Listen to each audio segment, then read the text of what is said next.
Everyone credits Thrawn with the TIE Defender, the blue-skinned tactical genius who could analyze a species' art and predict their military strategies. The only non-human to achieve Grand Admiral rank. His fighter program, his vision, his legacy. Except that's not what happened. In Tales of the Empire, we finally got the truth. The TIE Defender wasn't Thrawn's brainchild. It was conceived by Morgan Elsbeth, a Nightsister refugee who'd survived genocide on Dathomir and spent years trading her engineering genius for Imperial protection she never truly received. Thrawn didn't create the Defender. He championed someone else's idea. And that distinction matters far more than fandom mythology has allowed. Here's why this correction reshapes everything we thought we knew about the Empire's greatest starfighter failure. 20 years before the Battle of Yavin, General Grievous led the separatist droid army against Dathomir. The assault came under direct orders from Count Dooku, following escalating conflicts between Dooku and Mother Talzin, leader of the Nightsister clan. The history between them was personal. Talzin had once been promised a place at Sidious's side, only to be discarded when the Sith Lord chose Dooku instead. That betrayal festered for years. When the Nightsisters began interfering with separatist operations, Dooku decided to solve the problem permanently. What followed wasn't a battle. It was systematic extermination conducted with industrial efficiency. The Separatists deployed everything. B-1 battle droids by the thousands, cheap, disposable, effective in overwhelming numbers.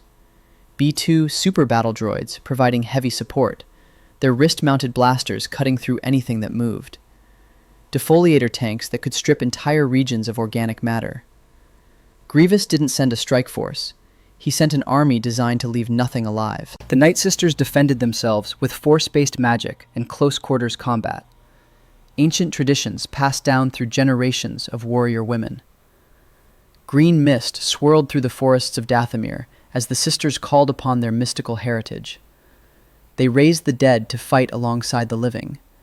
They conjured weapons from pure energy. They fought with a ferocity that would have broken any conventional enemy. But the Separatists weren't conventional. They were machines. Picture what Morgan Elsbeth witnessed. The red streaks of blaster fire cutting through green magic fog. Sisters she'd known her entire life being gunned down by droids that felt nothing. No fear, no hesitation, no mercy. The screams of the dying mixing with the mechanical whir of advancing battle droids. Defoliator tanks rolling through sacred groves, leaving nothing but ash. The dead that the Nightsisters raised were cut down again, and again. The droids didn't tire, didn't mourn their losses, didn't stop to consider whether they were winning or losing. They just kept coming. Mother Talzin herself fell during the assault, though not in the initial attack. The Nightsister leadership was systematically hunted. The warrior women who had terrified enemies across the galaxy for generations were reduced to scattered survivors, fleeing through forests they'd once ruled. Grievous didn't need strategy. He needed numbers, and he had them. The assault proved absolute. By the time Grievous withdrew his forces, the Nightsister civilization had been functionally annihilated. Not defeated, not conquered, annihilated. The survivors scattered into the wider galaxy, carrying trauma and skills, but nothing resembling institutional support. Morgan Elsbeth was among those survivors. A force-sensitive woman who'd watched her entire culture burn. No protection, no resources, no institutional affiliation. The galaxy offered her nothing but indifference. The Republic that supposedly protected civilized worlds hadn't intervened. Dathomir existed outside their concerns, a backwater planet of witches and warriors that most core world politicians had never heard of. The Jedi Order maintained complex historical tensions with Dathomir's Force traditions. The Nightsisters practiced what the Jedi considered dark side techniques. They weren't rushing to help refugees from a tradition they'd spent centuries opposing. The Separatists had literally committed the genocide. That option was closed. Just survival remained. And survival demanded choices. When the Clone Wars ended and Palpatine's empire rose from the Republic's ashes, Elsbeth made the calculation that countless refugees throughout history have made. Align with power, because power keeps you alive. The same government that had done nothing while her people died now represented her best chance at continued existence. But here's what separated her from other dispossessed survivors scattered across the galaxy. She wasn't just running. She was useful. The Nightsisters had maintained sophisticated understanding of both mystical and material technologies. Their culture blended Force traditions with practical engineering in ways the wider galaxy rarely encountered. They built weapons that channeled dark side energy. They constructed temples that amplified their connection to the spirit realm. They understood materials, science, and energy manipulation at levels that would impress any Imperial engineer. Elsbeth possessed technical capabilities valuable enough that the Empire tolerated her presence. Not welcomed her, tolerated. There's a difference that mattered enormously to someone in her position. She cultivated relationships with Imperial officials over years of careful maneuvering, offered her technical expertise, demonstrated her value through concrete contributions. In exchange, she received something resembling security, never guaranteed, always contingent, but better than the alternative of existing without protection in a galaxy that had already demonstrated its willingness to exterminate her kind. The arrangement was transactional, cold, calculated, and it defined her entire Imperial career. Consider her position within the hierarchy. She had no family connections within Imperial command structure, no institutional loyalty networks built over generations of service, no academy classmates who'd risen through ranks alongside her. Her Nightsister heritage represented an actual liability in an organization that officially opposed Force traditions outside the Sith. Imperial officers who discovered her background could use it against her. Colleagues who resented her capabilities could question her loyalty. She existed in a precarious middle space, too valuable to discard, too alien to trust completely. Every day required proving her usefulness. Every project demanded demonstrating that keeping her around served Imperial interests better than disposing of her. That's the woman who conceived the TIE Defender. Not a military strategist calculating optimal fleet compositions from the comfort of an academy posting. Not an Imperial officer working within established doctrine they'd been trained to accept. A genocide survivor trading her genius for survival, designing something that would force the Empire to need her in ways they couldn't easily replace. The desperation embedded in that motivation shaped everything about the design. Now let's talk about what she was designing against, because Imperial starfighter doctrine wasn't just flawed. It was genuinely, catastrophically insane when examined with any analytical rigor. The standard TIE/LN fighter measured 8.99 meters in length, achieved speeds of 100 mg/lt in optimal conditions, and carried two L-S1 laser cannons as its sole armament. That's it. That's the entire offensive loadout for a frontline combat fighter. No secondary weapons, no missiles, no torpedoes. Two laser cannons and whatever skill the pilot brought to the cockpit. Sinar Fleet Systems built these fighters to Imperial Navy specifications that prioritized exactly one metric: production volume. The twin-ion engine design that gave the TIE its name provided excellent power-to-weight ratio, but the engineering choices that followed revealed the Empire's true priorities. The defensive specifications proved remarkable for their absence. No deflector shields.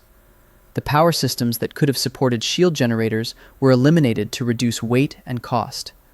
A direct hit to any critical system meant destruction. The mathematical expectation for a TIE/LN engaging shielded opponents was attrition through overwhelming numbers, rather than individual combat superiority.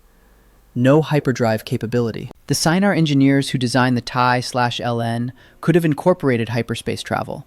The technology existed. Other manufacturers included it in comparable designs. Imperial specifications deliberately excluded it. Every TIE fighter depended entirely on carrier vessels for interstellar transit. A pilot who survived a battle but found themselves separated from their carrier group had exactly zero options for independent return. They drifted until rescue arrived, or until their life support failed, often the latter. And speaking of life support, the TIE/LN cockpit didn't have any. not in the traditional sense. The pilot's survival depended entirely on their flight suit rather than cockpit systems. The cockpit was essentially a pressurized box with a viewport and controls. If that suit failed, if it took damage, if any of its systems malfunctioned during combat, the pilot died, regardless of whether their fighter remained operational. The reasoning was simple. Life support systems added weight. Weight reduced speed. Speed was the TIE's only defensive capability, since it had no shields. Therefore, remove life support to maximize speed to compensate for lacking shields. The logic was circular, and pilots died because of it. The Empire called this efficient design. Unit cost ran 60,000 Imperial credits per fighter. An Incom T-65B X-Wing cost roughly 150,000 credits, 2.5 times as much. Imperial doctrine held that for every X-Wing the Rebellion fielded, they could theoretically deploy 2.5 TIE fighters. The math seemed to favor quantity. Overwhelm the enemy with numbers. Accept losses as the cost of numerical superiority. Pilots as ammunition. Ships as expendable ordnance delivery systems. Human beings as components in a logistics calculation that valued production rates over survival rates. Pilots called themselves coffin jockeys. The gallows humor reflected grim understanding of their expendability. Academy graduation meant receiving orders to a ship where your squadron's previous pilots had recently died. Making friends was risky. They'd probably be gone within months. Veterans were rare. Aces were statistical anomalies. The math seemed reasonable on spreadsheets, until actual combat happened. An X-Wing carried 4 KX-9 laser cannons and 2 proton torpedo launchers, substantially more firepower than a TIE/LN could deliver. But the defensive disparity proved even more decisive. X-Wing deflector shields could absorb multiple direct hits before failing. A rebel pilot could take damage, continue fighting, reassess their tactical situation, and make decisions without the first hit ending their participation. Survivability created options. Options created tactical flexibility. Flexibility created combat effectiveness. The shield generator on an X-Wing drew power from the same reactor that fed the weapons systems. Rebel pilots could actually redirect power between shields and weapons depending on tactical circumstances. Reinforce forward shields during an attack run, boost rear shields while retreating, balance power for sustained engagements. The TIE pilot had no such options. Full power to engines, all the time, because running away fast was their only hope of survival. The X-Wing hyperdrive enabled independent operations across interstellar distances. Rebel pilots could retreat, regroup, and return. They could operate without carrier support. They could escape situations that would doom TIE pilots to death by isolation. A damaged X-Wing could limp to a friendly system. A damaged TIE drifted until someone noticed. A single experienced X-Wing pilot could engage multiple TIE fighters with reasonable expectation of survival. Not because X-Wing pilots were inherently superior, because their equipment gave them margins for error that Imperial pilots simply didn't have. And here's the part Imperial strategists somehow never factored into their quantity over quality calculations. X-Wing pilots who survived engagements accumulated tactical experience that increased their combat effectiveness over time. Every battle that didn't kill them made them deadlier in the next engagement. Veterans trained newcomers. Institutional knowledge accumulated. The Rebellion's pilot corps improved continuously because their pilots lived long enough to improve. Imperial pilots who survived their initial deployments represented statistical anomalies rather than institutional investments. The doctrine actively selected against veteran pilots by making survival so unlikely that experience rarely accumulated. The Empire was perpetually fighting with rookies because the system killed anyone who might have become an ace.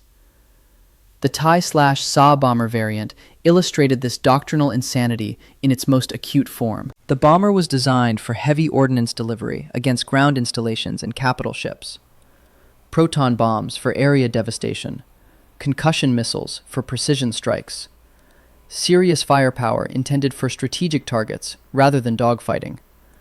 The ordnance capacity made the bomber genuinely dangerous to anything it could reach.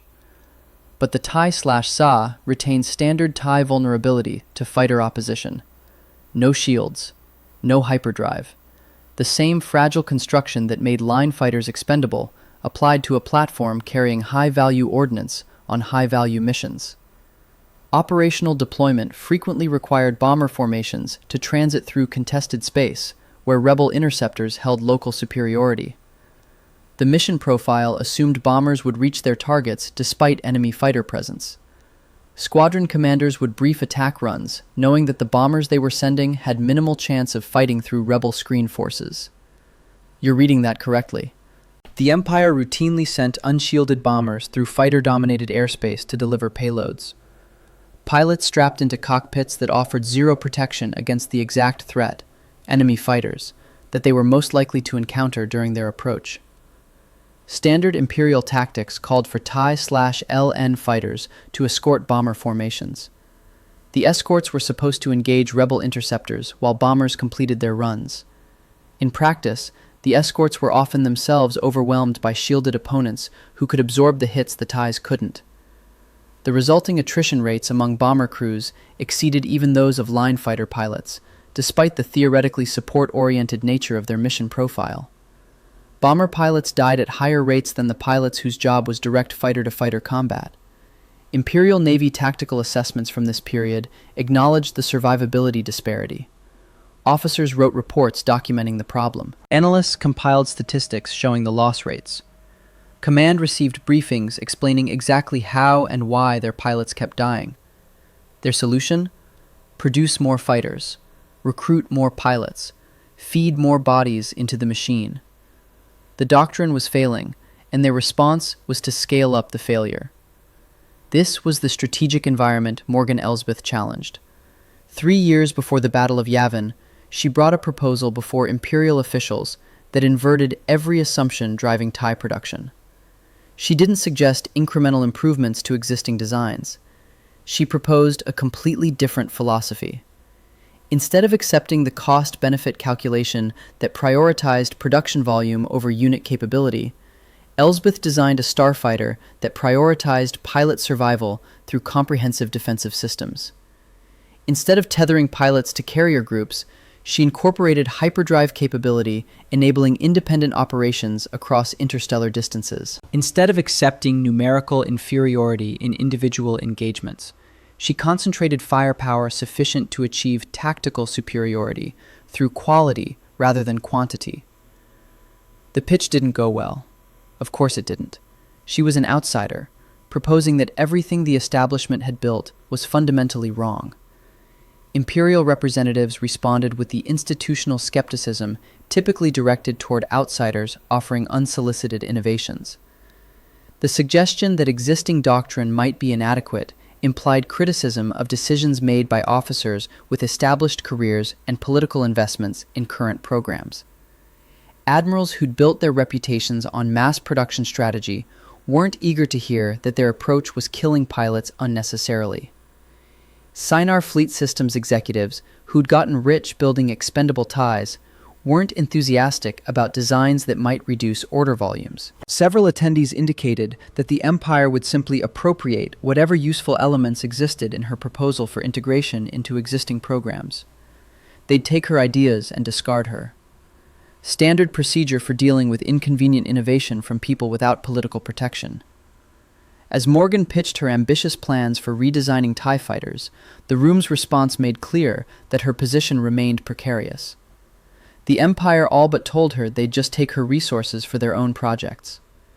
This is the moment that gets lost in the Thrawn mythology. Morgan Elsbeth walked into a room of Imperial officers as a Nightsister survivor with no political protection whatsoever. She presented a design that implicitly criticized everything they'd built their careers defending. They told her they'd take her ideas and throw her away. Then, a mysterious, older Imperial officer intervened. Thrawn. The Chiss Grand Admiral, himself an outsider who'd achieved extraordinary advancement within Imperial ranks despite his non-human heritage, recognized the strategic merit in what Elsbeth had created. He understood what the other officers either couldn't see or refused to acknowledge. She was right, and they were wrong, and the Empire was losing pilots because of their refusal to adapt. Thrawn became the program's champion. He committed his political capital to transforming her design concept into operational reality. His endorsement carried weight that Elsbeth's independent advocacy could never achieve. He had the Emperor's confidence. He had institutional credibility. He had power she could borrow. Documentation from this period references Morgan Elsbeth's idea on the TIE Defender project, in contexts where Thrawn served as the visible advocate. Thrawn speaking to subordinates like Agent Callus and Governor Price about Morgan Elsbeth's idea on the TIE Defender project before overseeing the workers' projects. The attribution is clear in the historical record. She conceived the design. He championed its development. She provided the technical vision. He provided the institutional leverage. That's the real history, not Thrawn's TIE Defender. Morgan Elsbeth's TIE Defender, championed by Thrawn because he recognized genius when he saw it and had the power to protect what she couldn't protect herself. So what exactly did she design? The TIE/D Defender incorporated specifications that justified every credit of its substantial development investment. The airframe expanded to accommodate systems that standard TIE designs explicitly excluded. Systems that transformed the relationship between Imperial pilots and their survival odds. Forward and rear deflector shield generators provided protection comparable to Rebel starfighters. For the first time, an Imperial fighter pilot could take a hit and keep fighting. The psychological impact of that capability cannot be overstated. Pilots who knew they could survive damage fought differently than pilots who knew the first hit would kill them. The shield system required solving engineering problems that Sinar fleet systems had deliberately avoided for years. The standard TIE power plant couldn't support shields while maintaining combat-viable weapons output. Elsbeth's design incorporated an expanded reactor system capable of feeding defensive screens, weapon systems, and high-performance maneuvering simultaneously. The power management architecture drew on principles the Nightsisters had developed for entirely different purposes, channeling energy through multiple systems without degradation or interference. A Class II hyperdrive enabled interstellar travel without carrier dependency. Defender pilots could operate independently, pursue fleeing enemies across star systems, retreat and regroup when tactically appropriate, and return to bases of their choosing. The operational flexibility this provided exceeded anything in the standard Imperial fighter inventory. The hyperdrive addition created mass problems that cascaded through the entire design.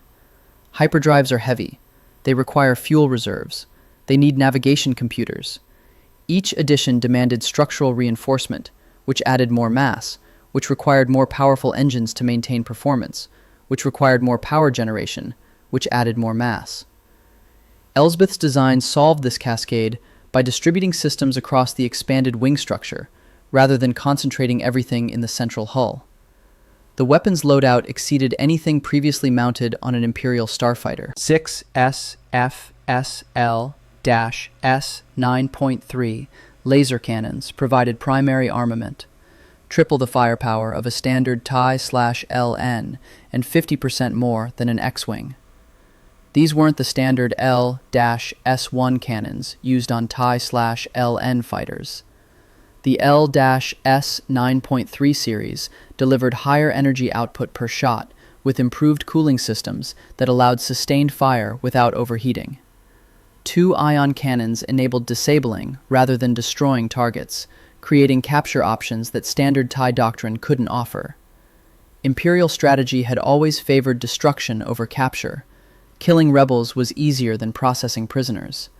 The Defender's ion cannons acknowledged that sometimes intact ships provided intelligence value, and the capability to take what you wanted, rather than destroying it, represented sophisticated tactical thinking.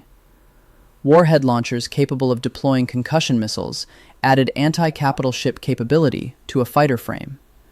A Defender squadron could threaten vessels that standard TIE fighters couldn't scratch. The missile loadout meant Defenders could contribute to engagements against Rebel cruisers and frigates, not just their starfighters. A single Defender could deliver more destructive potential per attack run than multiple standard TIE fighters operating in coordination. One pilot, one ship, more firepower than an entire flight of conventional TIEs. And it was fast. The Defender achieved speeds exceeding 180 mglt, faster than the TIE/LN, faster than the X-Wing it was designed to counter. Nearly as fast as the A-Wing Interceptor, which sacrificed everything else for speed. Maneuverability remained comparable to lighter TIE variants, despite the increased mass from all those additional systems. The engineering required to maintain agility while adding shields, hyperdrive, and expanded armament represented genuine technical achievement. The three-winged configuration that gave the Defender its distinctive silhouette served functional purposes beyond aesthetics. The expanded wing surfaces housed additional power cells and provided mounting points for the shield generators that defined the design's survivability advantage. The third wing, mounted vertically, provided additional maneuvering surface area and housed the hyperdrive motivator unit. Form followed function. The shape that made it instantly recognizable also made it capable of things no other TIE could do. In simulated and actual combat testing, Defender prototypes demonstrated the ability to engage multiple opponent fighters simultaneously, while sustaining damage that would have destroyed unshielded craft. The combat data confirmed everything Elsbeth had promised, and everything the skeptics had doubted. Pilots assigned to Defender units reported qualitatively different combat experiences compared to standard TIE operations. They could take hits. They could disengage when necessary. They could return to fight again. They could accumulate experience because they survived long enough to learn from their engagements. The psychological transformation matched the tactical one. These weren't expendable assets accepting inevitable death. These were warriors who could survive and grow deadlier with experience. Unit cost ran 300,000 Imperial credits, 5 times the standard TIE/LN, but only twice the cost of an X-Wing. When calculated against projected pilot survival rates and combat exchange ratios, the Defender represented superior resource efficiency compared to the established doctrine of disposable fighters and expendable crews. You weren't just paying for a ship, you were paying for accumulated pilot experience, operational flexibility, and actual battlefield dominance. The math that supposedly favored TIE mass production collapsed under analysis that accounted for what happened after pilots survived their first engagement. The Defender was expensive. It was also better. Morgan Elsbeth, the Nightsister refugee with no political protection, had designed the solution to the Empire's starfighter problem. Which brings us to why it failed anyway. Production development centered on the outer rim world of Lothal, where Governor Arinda Price administered Imperial interests and maintained the industrial infrastructure necessary for advanced starfighter manufacturing. The choice reflected both practical and political considerations. Lothal possessed adequate manufacturing capacity while remaining distant from core world political pressures. Price's cooperation with Thrawn provided administrative support for the program. Thrawn's fighter initiative moved from concept to operational testing faster than comparable programs. His personal attention drove urgency. The strategic need to counter Rebel starfighter superiority demanded rapid development. The timeline placed initial prototype development 2 years before the Battle of Yavin, with combat-ready units following within a compressed schedule. Mass production of TIE/D Defenders began on Lothal under Thrawn and Price's joint oversight. The factories that had previously churned out standard TIE components retooled for Defender production. Workers who'd spent careers building disposable fighters learned new manufacturing processes for a craft that was actually supposed to survive combat. Testing confirmed everything the design promised. Defenders deployed against Rebel forces in the Archeon Nebula demonstrated their combat potential with devastating efficiency. The TIE/D Defender, firing at Rebel ships, showed exactly what these fighters could do in actual combat conditions. They engaged enemy formations with the combination of speed, firepower, and survivability that Elsbeth's original concept had envisioned. The prototypes worked. The program was succeeding. Thrawn's fighter initiative was able to produce a prototype for the TIE Defender in a short time frame, validating the production approach. The compressed development cycle hadn't compromised capability. Everything worked. And that's precisely when the politics killed it. Director Orson Krennic's Project Stardust, the construction of the DS-1 Death Star battle station, had consumed Imperial resources on a scale that dwarfed any starfighter program ever attempted. Krennic had spent years navigating Imperial bureaucracy, fighting political battles, making compromises and enemies, all to maintain funding for his superweapon. By the time the Defender demonstrated its capabilities, Project Stardust was approaching operational completion. These two programs represented fundamentally incompatible visions for Imperial military supremacy. The Death Star promised to end wars through terror, destroy a planet, watch the survivors surrender. The logic assumed that sufficient destructive capability would render conventional military opposition irrelevant. Why build fighters to defeat the enemy when you could simply annihilate their homeworlds? The TIE Defender promised to win wars through combat superiority, field fighters that could defeat any opposition, establish space dominance through tactical excellence. The logic assumed that military victory required actually defeating enemy forces, rather than terrorizing civilian populations. Both programs competed for finite resources in the months before the Battle of Yavin. Both required substantial investment to reach full operational capability. Both had powerful advocates within Imperial hierarchy who had staked their careers on their respective programs. The budget meetings where these conflicts played out remain partially documented. Resource allocation discussions that determine the Empire's military future took place in conference rooms on Coruscant and aboard Star Destroyers.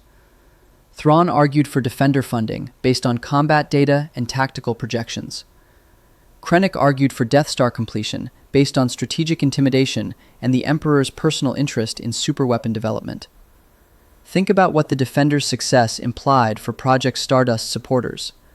If advanced starfighters could achieve the tactical objectives the Death Star was designed to address, suppression of rebel military capability and demonstration of Imperial supremacy, then Project Stardust represented misallocated resources on a civilization-defining scale. Krennic had spent years building a moon-sized battle station. If a starfighter program could accomplish the same strategic goals at a fraction of the cost, his entire career represented a catastrophic waste. Officers who had built their careers on superweapon development faced potential obsolescence if the Defender succeeded. Tarkin had championed the Death Star concept since before construction began.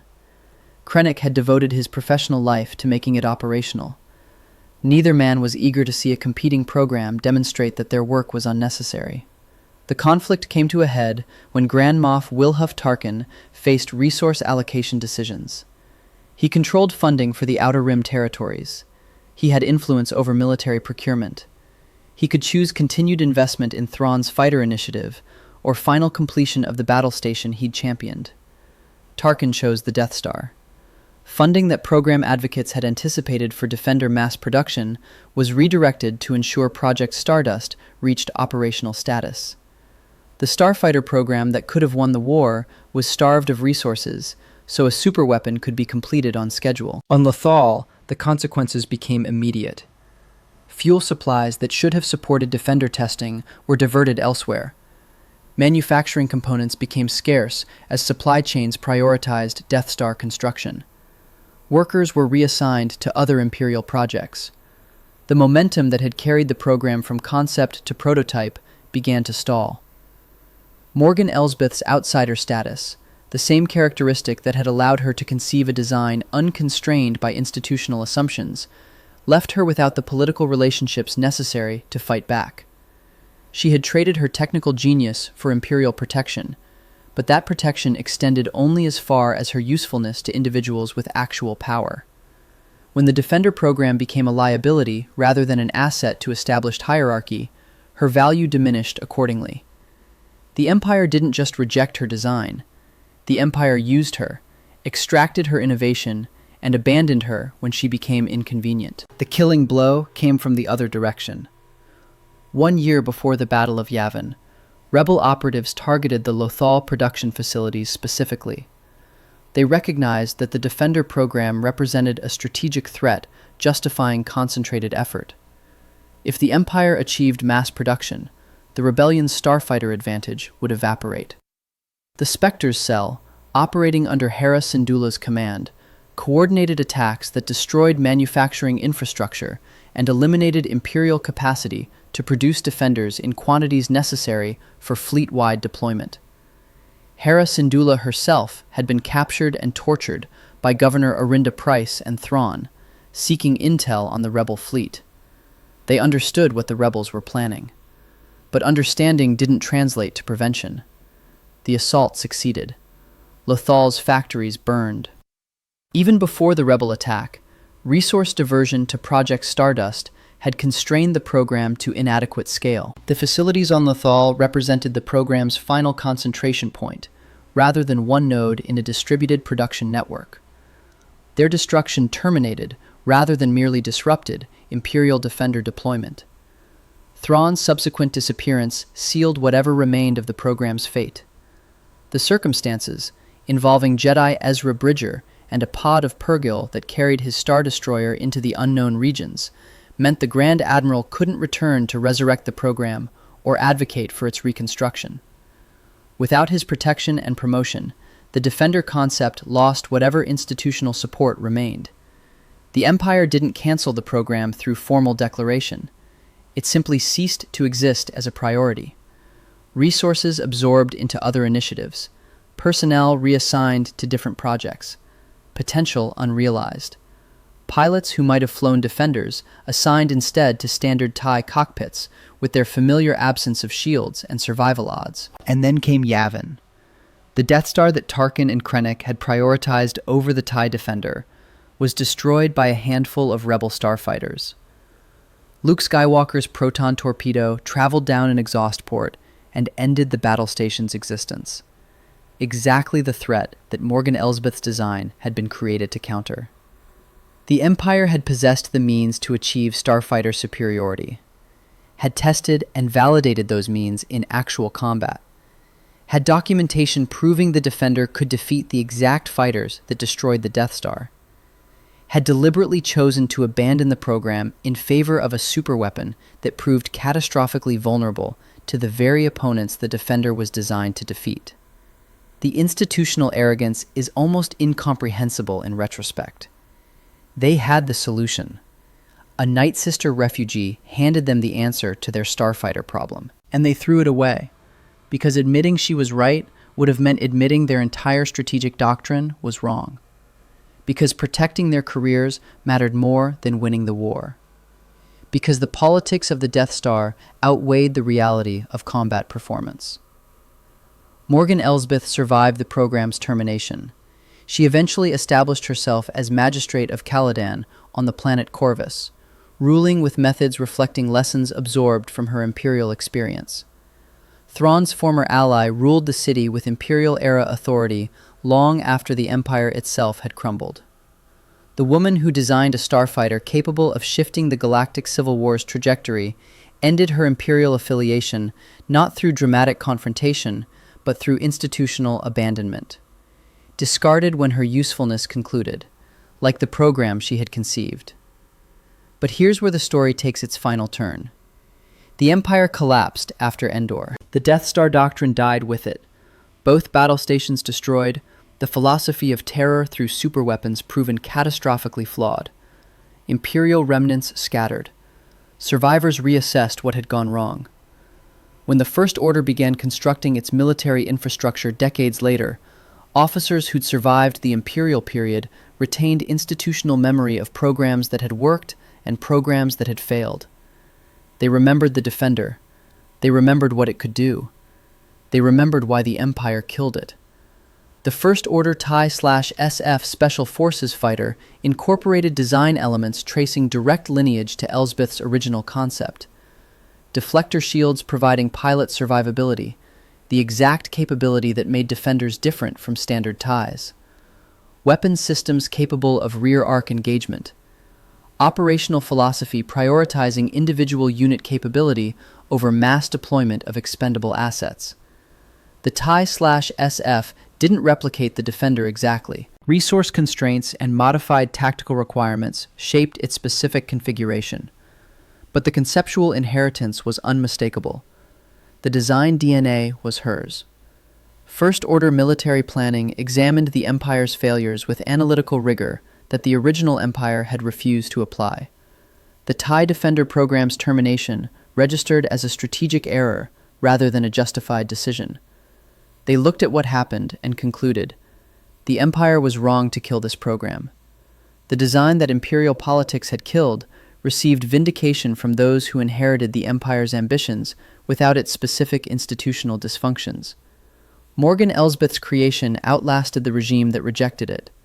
The technical specifications she conceived 3 years before the Battle of Yavin continued influencing starfighter development more than 30 years after the Empire's fall. The Nightsister refugee who traded her genius for security she never truly received achieved a legacy more durable than the institutions that used and discarded her.